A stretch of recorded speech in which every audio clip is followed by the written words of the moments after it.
Little girl sobs and begs, "Don't hurt me."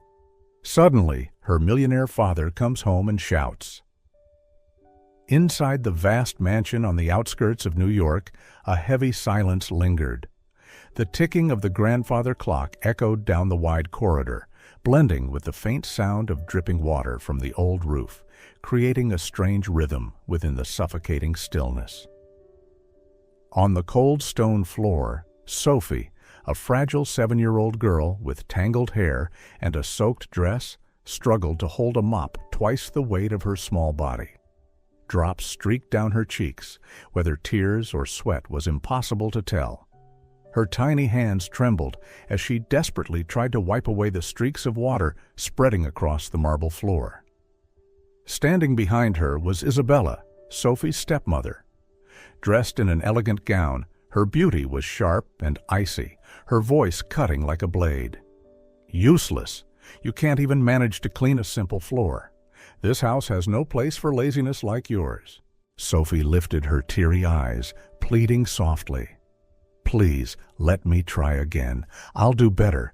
Please, don't yell at me." But before she could finish, Isabella shoved her hard. Sophie fell to the stone floor with a hollow thud that echoed across the grand hall. The mop slipped from her hands, while the bucket tipped over, spilling cold water that pooled around her frail body. At that very moment, the front doors of the mansion swung open. A gust of cold air rushed in, carrying the dampness of the drizzle outside. David Carter appeared on the threshold, his tall figure casting a long shadow across the floor. He had just returned unexpectedly early from a business trip to Chicago, dragging a polished leather suitcase behind him. In his perfectly tailored suit, David looked every bit the successful financier, yet his face carried exhaustion. He had planned to stay one more day to finalize negotiations, but after a failed deal, he decided to come home earlier than expected.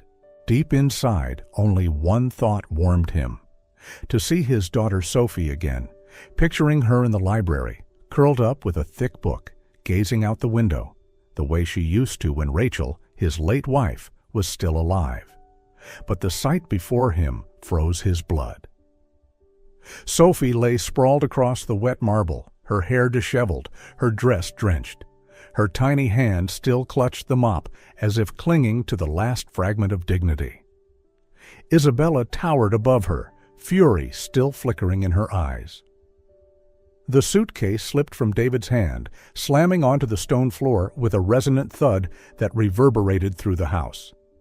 Isabella flinched, spun around, and in an instant her face transformed. The cruelty vanished, replaced by a mask of feigned surprise and helplessness. "David, you're home so early?" Her voice trembled as she tried to sound innocent. "You misunderstand. I was only trying to teach her a little order." David stood frozen in the doorway. Before him, Sophie lifted her tear-stained face, her eyes glistening with despair. Her small voice broke the silence, fragile and trembling, as if every word cost her courage.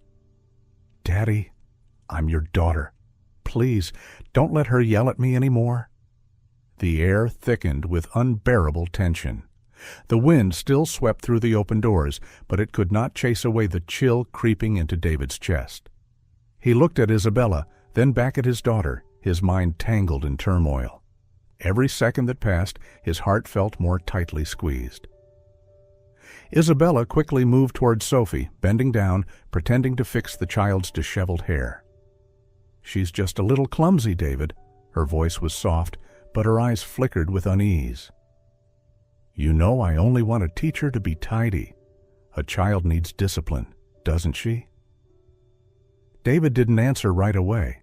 He slowly stepped forward, bent down, and helped Sophie stand up. The small body trembled, her clothes soaked. He placed his hand on her shoulder, feeling the coldness seeping through the fabric. Sophie immediately clung tightly to him, like a frightened fledgling seeking shelter. "Enough, Isabella," David said quietly but firmly. His voice wasn't loud, yet it carried the weight of stone. "She is a child. I don't want to see this again." A silence fell over the hall. Isabella blinked, forcing a stiff smile. "You misunderstood. I only want what's best for her." David stayed silent, his gaze fixed on his wife. He could not erase the image he had just seen. Sophie sprawled on the floor, the mop fallen from her hand, her eyes brimming with fear. It cut into his heart like a blade. "Go upstairs and change your clothes, my girl." David turned to Sophie, his tone gentler. Sophie nodded slightly, still clinging to her father's hand. She cast a wary glance at Isabella before timidly walking away. Only the two of them remained in the grand hall. David sat down on the long sofa, loosened his tie, and exhaled heavily. Isabella approached, her eyes glistening with false tenderness. "Don't you see? She's becoming more stubborn. If you don't correct her now, you'll regret it later." David lifted his head and looked directly at her. For a moment he wanted to shout, to demand answers, but he restrained himself. Part of him still remembered the days when Isabella had seemed gentle, when she had comforted him during his lonely nights. That false sweetness lingered like chains, binding his reason. At last he uttered only one short sentence. "Never do that to Sophie again." Isabella pressed her lips together, lowering her head. But behind the feigned gentle smile, her eyes still gleamed with a faint chilling coldness. David left the grand hall, each heavy step echoing through the corridor. He knew he had just witnessed something terrible, yet in his mind still rang the words of self-consolation. Perhaps it was just a misunderstanding. Perhaps Isabella was only being overly strict. While David tried to silence his doubts with fragile excuses. Upstairs, Sophie curled into herself, carrying the weight of loneliness her father could not yet see. Sophie clutched the old teddy bear, worn and stitched in places. She pressed it to her chest as if it could shield her from the entire world. Through sobs, she whispered into the emptiness, "Mom, Dad doesn't believe me. What should I do?" Only silence answered. That night, the mansion was wrapped in silence. David sat alone in his study, the yellow lamp casting light over piles of documents stacked high on the oak desk. A glass of wine swirled in his hand, yet the bitterness did not come from the drink. It lived deep within him, an unshakable sense of guilt. Memories returned like a storm. He thought of Rachel, his first wife, the woman who had stood by him through the hardest years. The image of that rainy morning came flooding back. The car skidding out of control, the metallic crash, the deafening silence that followed. Rachel was gone in an instant, leaving David and his daughter with a void no wealth could ever fill. From that day on, Sophie was no longer the radiant little girl who used to run into his arms whenever he came home. Instead, her eyes grew quiet, her laughter vanished. She withdrew into herself, spending hours by the window with her old teddy bear, the last gift from her mother. David often caught her whispering to the worn toy, as if it were the only way she could still speak to the world that had stolen her mother. David knew he needed to be Sophie's anchor, yet he chose the wrong path. To escape the pain, he buried himself in work.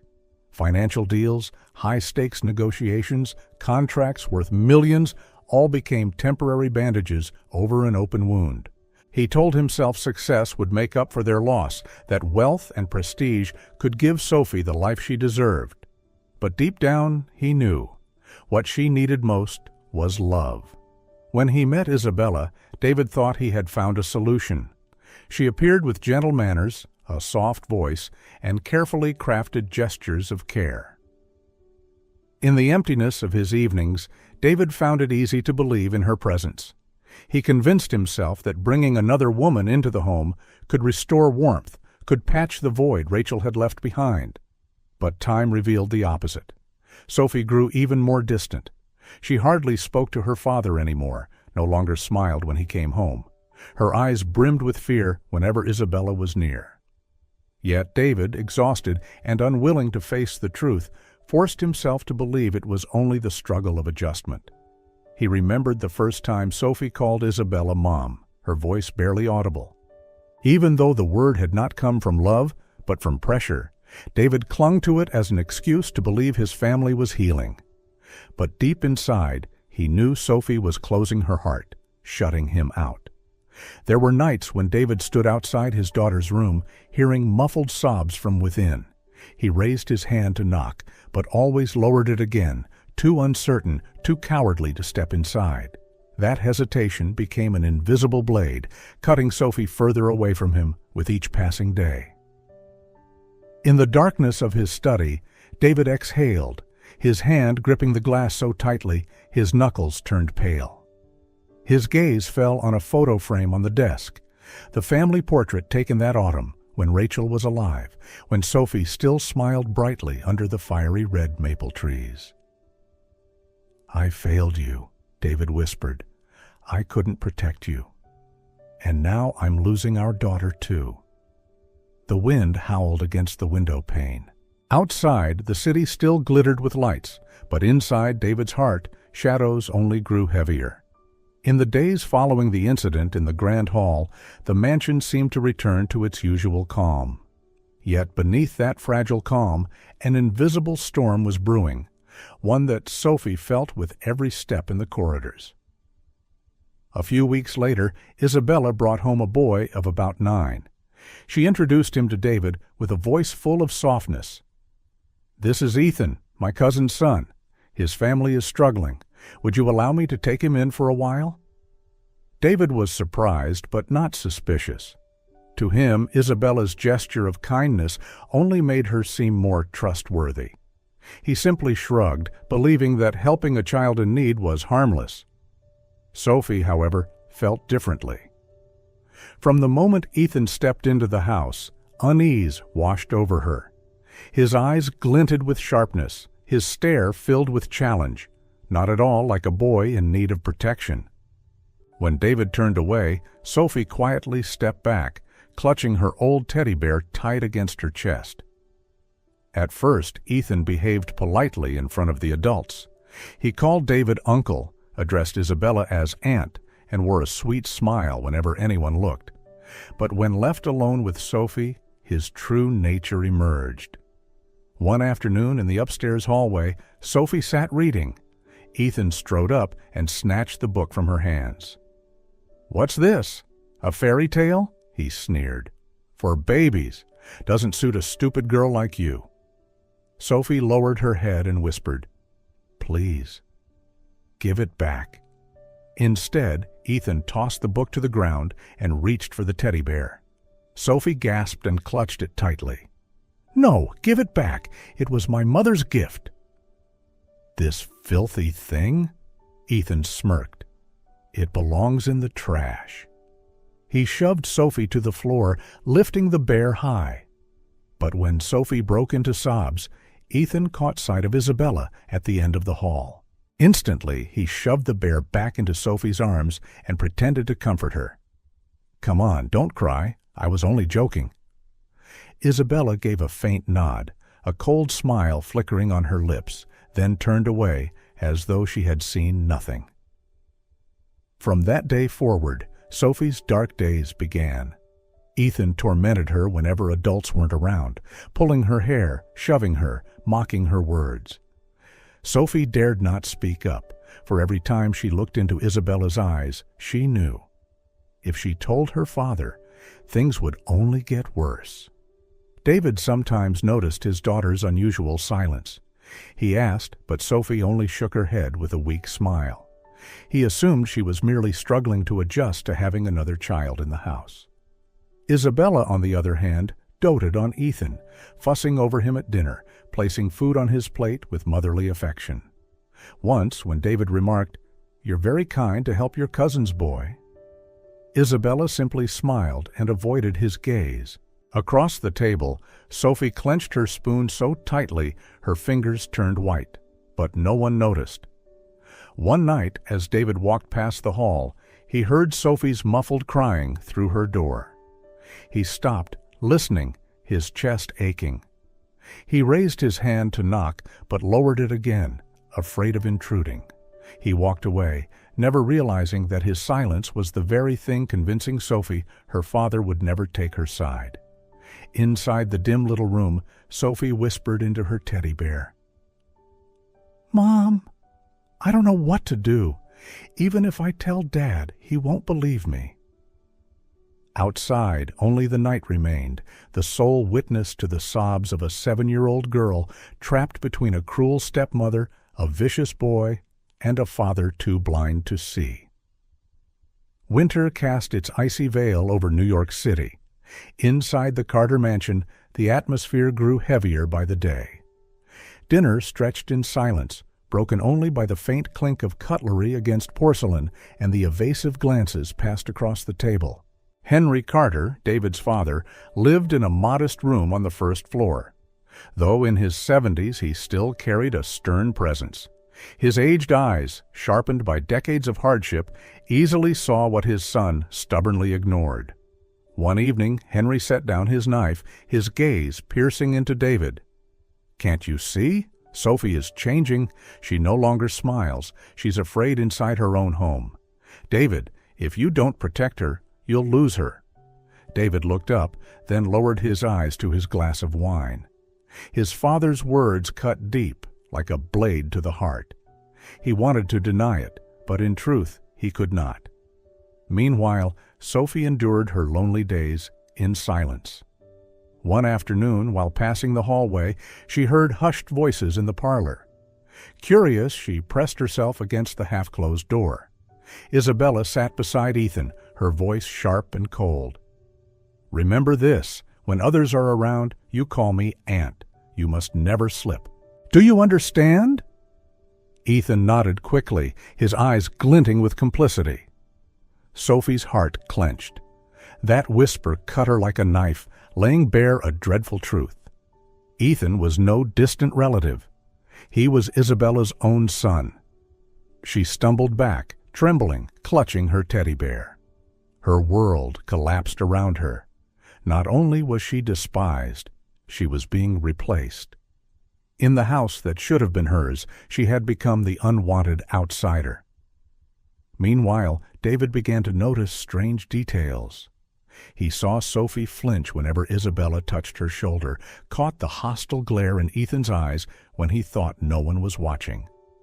Most of all, he noticed Rosa, the loyal housekeeper, lowering her gaze whenever their eyes met, as if hiding a secret. One afternoon, returning from a business trip, David stumbled upon a folder in Isabella's handbag. The cover bore the name Marcus Hale, a ruthless rival who had long sought to seize control of Carter Investments.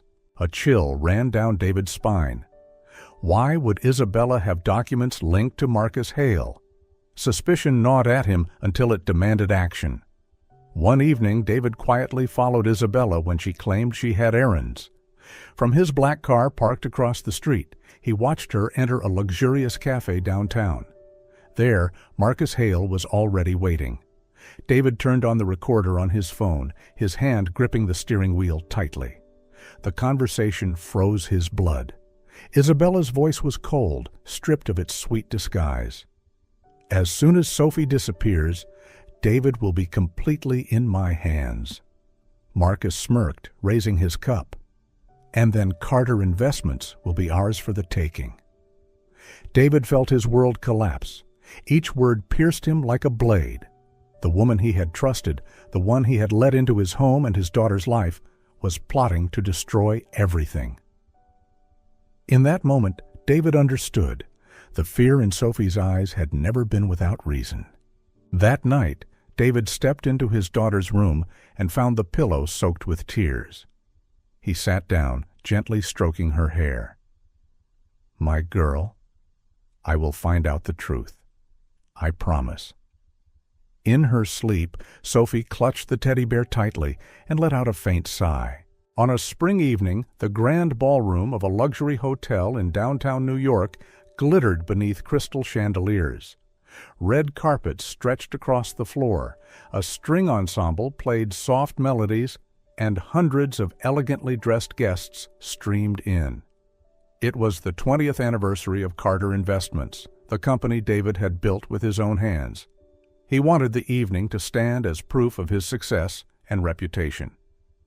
Isabella, in a shimmering emerald gown, walked gracefully at his side, her charming smile enchanting every guest she greeted. Sophie sat next to her father at the head table, her face tense. She felt out of place in this dazzling world. Beneath the table, she clutched her worn teddy bear, hiding it as if it were a secret talisman. David placed a reassuring hand on her shoulder and whispered, "It's all right, sweetheart. I'm here." Laughter and chatter filled the hall. Glasses clinked, speeches praised the company's achievements. Everything seemed like a flawless performance, until a small accident shattered it. While trying to hold her glass of juice, Sophie accidentally spilled a few drops onto Isabella's elegant gown. In that instant, the room froze. Isabella shot to her feet, her eyes blazing, her voice rising above the music. "Useless child! You can't even handle the smallest task!" Whispers spread like wildfire. Guests exchanged shocked glances, stunned by the sudden eruption. Sophie sat paralyzed, her tiny hands trembling as she clutched her bear. Her eyes filled with tears. Then a firm, aged voice broke the silence. "What did you just say to my granddaughter?" All heads turned. It was Henry Carter, his silver hair gleaming, his gaze sharp as steel. Rising with the aid of his cane, he fixed his eyes on Isabella. The hall fell into a hushed stillness, broken only by Sophie's pounding heartbeat. Isabella scrambled, her voice faltering. You misunderstand. I was just too quick-tempered. I didn't mean—" But her excuses drowned beneath the sudden sobs of Sophie. The little girl could bear no more. Clutching her bear tightly, she bolted from the hall, tears streaming down her face. David sat frozen. In that moment, the pieces came together. Sophie's frightened eyes, the muffled cries he'd heard at night, Rosa's averted gaze, the folder bearing Marcus Hale's name, the hushed conversation in the cafe. Everything collapsed into place. For a heartbeat, David could hardly breathe. Then, as the weight of every lie and every tear crashed down, his fist slammed onto the table. The sound cracked like thunder, jolting the room. David rose, his eyes burning with fury. "Enough, Isabella!" The hall fell into dead silence. No one had ever seen David Carter lose control this way. Across the hall, Henry gave a solemn nod. At last, his son had awakened. That night, the Carter mansion was drowned in heavy silence. After the chaotic banquet, David brought Sophie home, yet her sobs still echoed in his mind. He knew the truth could no longer be ignored. Isabella had vanished for hours, and no one knew where she had gone. At dawn, when the sky was still wrapped in mist, Sophie's bedroom door burst open. Isabella stormed in, her eyes bloodshot, her hair disheveled, her face twisted with rage and desperation. "Get up! You're coming with me!" she snarled, yanking Sophie's arm. "I don't want to—" "Daddy will be back any minute," Sophie screamed, clinging to the bed frame. "Shut up!" Isabella shouted, dragging the girl across the floor. "If it weren't for you, everything would be mine. You're nothing but a curse in my life." Outside, a black car waited. Ethan sat in the passenger seat, his face pale. Seeing his mother drag Sophie toward the car, he stammered, "Mom, don't do this. We'll get caught." But Isabella had lost all reason. She shoved Sophie into the back seat and slammed the door before speeding into the night. In the kitchen, Rosa burst in, panicked, shouting at David as he rushed down the stairs. She took Sophie! She's gone!" David froze, his heart stopping for a split second. Then he grabbed his phone, his voice steel hard. "Activate the tracker. Call the police immediately." Isabella's car tore down the highway. Wind howled against the windows. Sophie clutched her teddy bear, tears streaming down her cheeks. In the rearview mirror, Isabella's eyes burned with madness. "Stop crying. Soon you'll be gone, and your father will be mine alone." Ethan turned, his voice trembling. "Mom, please, stop the car. I'm scared." "Silence!" Isabella screamed, pressing the accelerator harder. Up ahead, flashing red and blue lights pierced the darkness. Police cruisers blocked the road, surrounding Isabella's car. "Stop your vehicle immediately! Step out with your hands raised!" the loudspeaker blared. Isabella panicked, swerving wildly, but the cruisers had sealed every escape. Her car skidded and came to a halt on the deserted road. Doors flew open, officers rushed forward. Isabella shrieked, thrashing like a madwoman, but they pinned her to the ground and snapped cold cuffs around her wrists. Ethan sat in the front seat, sobbing into his hands. David ran to the back door, flung it open, and swept Sophie into his arms. The little girl burst into tears, wrapping her tiny arms around his neck. "Daddy, I thought you wouldn't come. I was so scared." David trembled, holding her tight. Tears streamed down his face as he whispered, "I'm here now. No one will ever touch you again." For the first time in years, David Carter wept. But these were tears of regret, of love, and of a vow. Never again would his daughter suffer. A few days after the kidnapping, the courtroom was packed. Camera flashes burst incessantly as reporters scrambled to record every detail of the scandalous case. Isabella sat on the defendant's bench, her face pale, yet her eyes still defiant. Beside her, Marcus Hale kept his head bowed, his hands trembling. Across the room, David held Sophie close, making sure she sat right by his side, as if to prove he would never let her go again. The elderly judge spoke in a grave tone. After reviewing all evidence, Isabella Carter is found guilty of child abuse and a collusion with Marcus Hale in an attempt to seize assets. The sentence, 15 years in prison. Marcus Hale, convicted of fraud and conspiracy, is permanently barred from business activities. Murmurs rippled through the court. Isabella cried out desperately, "David, you must believe me. Everything I did was for you." But David's gaze was cold. He turned away, wrapping his arms around his daughter, his heart unmoved. At the back of the room, Ethan sat with his head lowered. Though not the primary defendant, he too faced judgment regarding his guardianship. His eyes were red, his voice hoarse. I'm sorry. I did so many wrong things. But I didn't know any better. I only did what my mother told me." Silence swept the courtroom. All eyes turned toward the boy. Then, unexpectedly, Sophie rose to her feet, still clutching her teddy bear. Her voice trembled, yet carried determination. "Your Honor, Ethan isn't a bad person. He was just controlled by his mother. I believe if he's given a chance, he can become good." The room froze. David turned, astonished, staring at his daughter. Sophie lifted her chin, her eyes glistening. "Daddy, let's forgive him. I want him to stay with us. I believe you can teach him to be someone different." Henry Carter, seated in the front row, gave a solemn nod. His aged eyes shone with pride. The judge shifted his gaze to David. "Mr. Carter, are you willing to take guardianship of this boy?" David sat in silence for a long moment.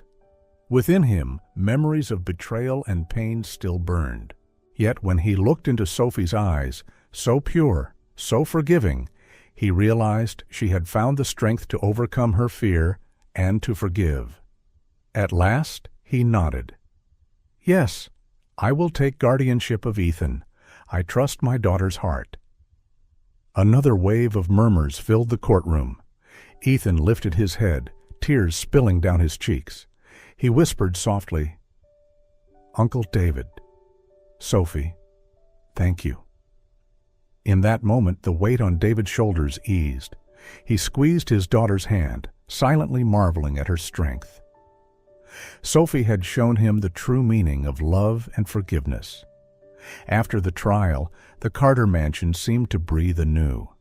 The darkness that once cloaked the halls slowly lifted.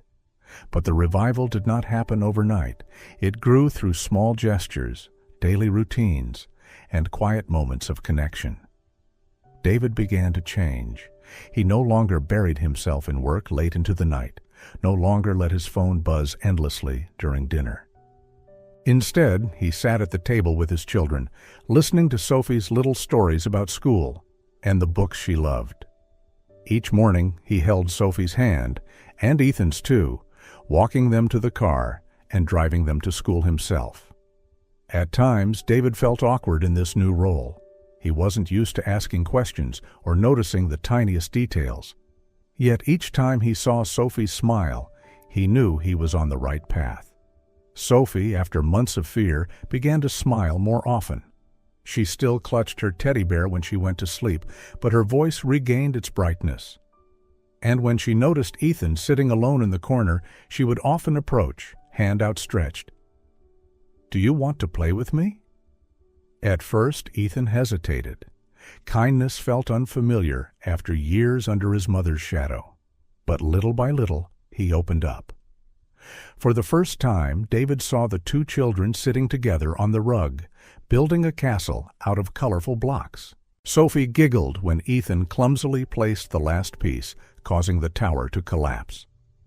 "That's okay," Sophie said, patting his shoulder. "We can build it again." In that moment, David felt a lightness he had never known. His haunted past slowly gave way to hope. Henry Carter changed as well. He often sat on the porch watching the children play in the yard, his eyes gleaming with peace. "You did it, David," he said one afternoon. "This family has found its laughter again." In the evenings, the three often sat together watching movies. During tense scenes, Sophie would grip her father's hand, while Ethan leaned against his shoulder. David wrapped his arms around them both, warmth flooding his heart. One night at dinner, Sophie spoke hesitantly. "Daddy, I think Ethan has changed. He's really good now. He just needed a chance." David looked at Ethan and saw gratitude and shyness in the boy's eyes. Smiling, he nodded. "I know, and I believe in both of you." 2 years had passed since the sentencing. The Carter mansion had transformed beyond recognition. Gone were the arguments and heavy silences. Now every room echoed with children's laughter and the warmth of family. Sophie was 10 now. She was no longer the timid child clutching her teddy bear in fear. Instead, her eyes shone bright with curiosity and confidence. In the garden, she rode her bicycle, hair streaming in the wind.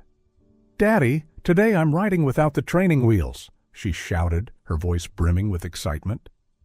David stood on the porch, coffee in hand, his face glowing with pride.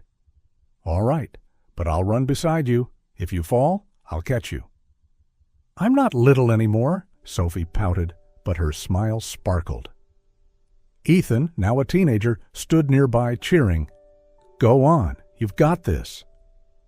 Sophie pedaled hard, the bike wobbling before gradually finding balance. As she rolled farther, her laughter carried across the garden. David jogged alongside, then stopped, clenching his fist as joy swelled in his chest. That evening, the three strolled through the park.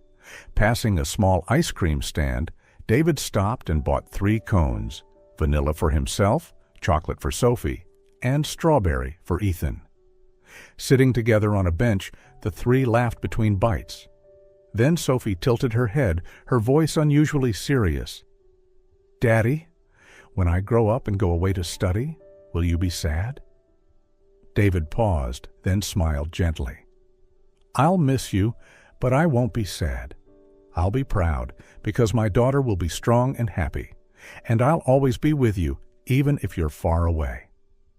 Sophie leaned against his shoulder, whispering, "I'll never leave you, because you never left me." Ethan nodded quietly beside them. In his eyes shone something new, the light of someone who, for the first time, truly belonged to a family. Later that night, after both children were asleep, David stood by the living room window, gazing outside. Cherry blossoms drifted softly in the night breeze. He whispered, Rachel. At last, our house is truly a home. In the mansion once filled with shadows and betrayal, only the steady breaths of sleeping children and a calm peace remained. For David, Sophie, and Ethan, it was not just a new beginning. It was the promise of a family finally whole, built on love, forgiveness, and hope.